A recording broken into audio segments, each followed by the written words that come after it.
In the 1970s, a new scene shook the world, creating a visual style that would change fashion, art, culture, and most significantly, music forever. This took the name of punk. Punk challenged all cultural norms and introduced a new ethos of DIY, do it yourself. They wanted to prove that anyone could make music and express themselves without the help of large corporations. People would dress against the social norm, make their own clothes, dye and style their hair, self-produce records, as well as design and print their own flyers to have their voice heard. As we know, punks developed their own visual style, but for us to understand it more, we need to go back to the roots of how it all came about. It's thought that punk visuals, as well as its ethos, stem all the way back to the early 20th century art movement of Dadaism, also known as Dada. Most designers like their art to be properly aligned and well formatted, whereas the Dada approach is to force unstable and uncentered methods to emphasise the unease in society.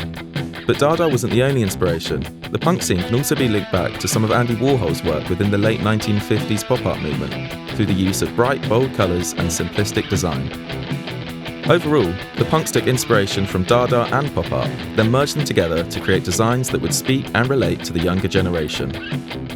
One of the most significant methods punks used to express their views was through fanzines, magazines that were created by themselves because punk culture was not accepted by mainstream media. Punk fanzines developed a Dada style, as they were often created by a single person at home. This forced them to use cheap, non-commercial methods such as coloured paper, crayons, felt tip markers, ribbons and stickers. Because of this, fanzines were sparsely distributed and were mostly found by word of mouth or in small record stores. Many punk bands would also follow this art design for their albums. The Sex Pistols' first album, Nevermind the Bollocks, has an obvious use of Dada influence with the differing typefaces and rough-cut text.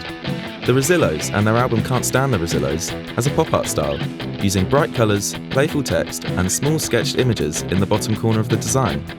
Also, The Clash's self-titled album links to the punk fanzine style by using a torn-up black and white image stuck onto a design. The punk revolution left a huge mark on the world, but by 1979 it developed into new genres, some being art punk, pop punk, new wave, gothic rock and hardcore. But in general, these are most commonly known as post-punk or new wave. Taking design inspiration from the 70s punk scene, the new wave of punk had a very similar idea. It aimed for people to have fun with art and music and less to solve political issues. Much of the inspiration came from the Russian constructivist art movement, who used bold colours in a limited range, simple elements of cut-out photographs, sans serif typefaces, and using diagonal shapes and lines to lead the design. It's also thought that Futurism inspired the art in this scene. Futurism was a large cultural movement that emerged in Italy during the 20th century.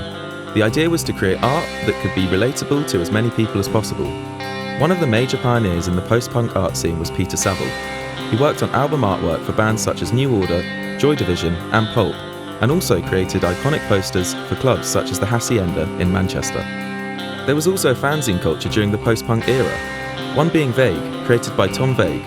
Unlike the early fanzines that focused on chaotic design, this one focused on good design, where elements would be properly aligned and not scattered over a page. The punk scene developed for years since it first started in the late 70s, but there is now a new scene emerging that typically goes by the name of New Wave Post-Punk, but some have started giving it the name of Post-Brexit Punk. Bands started popping up in 2018 within the UK. The new scene follows a similar political concept to the original punk scene, although the music in this scene relates to post-Brexit England, emphasising the disappointment and nerves for the future. Visually, the new scene developed its own style, although it still kept many elements from the early punk scene. This can be seen in Black Country New Roads' album For the First Time, where the image on the cover has been taken from a free stock website which resembles the point of DIY from the 70s punk scene. Another band called Black Midi and their artwork fits into the genre of Futurism, which perfectly links to the chaotic music and the band image. Yard Act is new to the scene, but plays a big part. Their album art also has elements of Dada influence, with their bold text and monotone appearance. As for fanzines, they were a major part of the 70s and 80s punk scene, but now they are significantly more sparse. They are now more commonly found online, but in a different form. With access to computers, it means they can be created much faster and distributed more easily through the use of social media and websites. Overall, from the start of punk, people had been making art and music to get attention and express their point. The early days of punk emphasised chaos and destruction, but moved on to the post-punk era that emphasised having fun with art and music. And finally, the post-Brexit scene has influences from both. Although the design has developed, the core ethos of the punk movement do-it-yourself attitude has been maintained, and I'm sure it will for many years to come. If you enjoyed this video, please be sure to leave a like and subscribe to see more content like this.